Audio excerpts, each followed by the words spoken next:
তার মূল্যবান সময় আমাদেরকে দেওয়ার জন্য মানে সত্যি আর্টিস্ট ফোরামে গেছি এবং আমাদের যেটা উদ্দেশ্য ছিল যে আমাদের যে টেকনিশিয়ান দাদারা ভাইরা রয়েছে, বোনেরা রয়েছে, দিদিরা রয়েছে, তাদেরকে ডিরেক্ট কথা বলানো, তো সেটা হয়েছে। তো আমার মনে হয় বুম্বাদা যেরকম গার্ডিয়ানের মতো সবসময় আমাদের মাথায় ছাতা ধরে, তো নিশ্চয়ই একটা সদুত্তর আমরা পেয়ে যাবো। Once again thank you so much বুম্বাদা, thank you so much artist forum. আমি ভাবতে পারিনি যে আমাদের উদ্দেশ্য ছিল আমাদের টেকনিশিয়ান দাদাদের সঙ্গে ওনাদের বসানোর, বিশেষ করে বুম্বাদাকে বসানো। তো বুম্বাদার সঙ্গে কথা বলছেন তারা এখনও, বুম্বাদার সঙ্গে কথা বলে তারাও আশ্বস্ত হয়েছে কিছুটা, একটা নিশ্চয়ই সমাধান হবে খুব তাড়াতাড়ি, এবং আমরাও আশ্বস্ত হয়েছি। এবং আমি আবারও বলছি সেটাও দেখুন, আজকে সেটা বলতে পারবেন আর্টিস্ট ফোরাম এবং ফেডারেশন, বাট আমাদের উদ্দেশ্য ছিল তাদের সঙ্গে বসানো, কারণ ডিরেক্টলি তারা কথা বলতে পারছিলেন না, এই জন্য তারাও অ্যাংজাইটিতে ভুগছিলেন এবং আমাদের সঙ্গে তাদের কথা হচ্ছিল।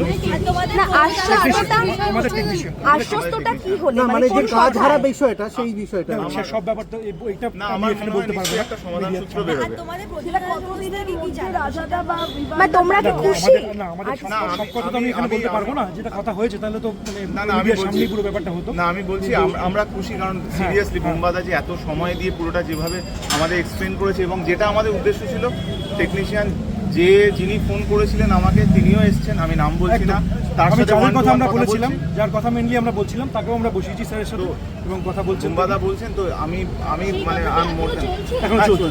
ঠিক আছে, থ্যাংক ইউ। বারংবার যে নিরাপত্তা নিশ্চিত কিভাবে করা যাবে, এগুলো তো কথা হয়েছে, সেটা সব জানতে পারবেন নিশ্চয়, সময় আসলে কিছু জানতে পারবে, একদিনে কোনো কিছু হয় না। সেটা আমি বলতে পারছি, এটা ফোরাম থেকে বলবো। ঠিক আছে, থ্যাংক ইউ।